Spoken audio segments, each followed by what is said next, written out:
anyway, magandang umaga po sa inyong lahat. No?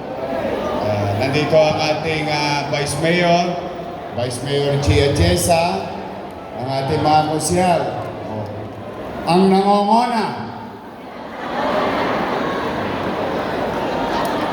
Hindi pwedeng mawala to sa puso nyo, laging number 1 to. Nangongona. Ang ating mahal at masipag na konsehal Edward Tan. Sino ang dalaga? Parang dalang-dala ka na. Dala na. Nandito ang ating poging masipag na konsehal Bolong C.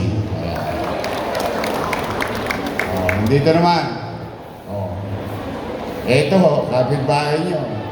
Ang ating masipag. Lagi nyo nakikita sa kanto. Araw-araw, gabi-gabi, nag-iikot. Awe siya. At tapos, yung bata po na yun, yung pinabili na suka ng nanay niya. Anak po yun ng ex-girlfriend ko. Kasi asawa ko na. Ang anak ko si Frances. Tutulong siya.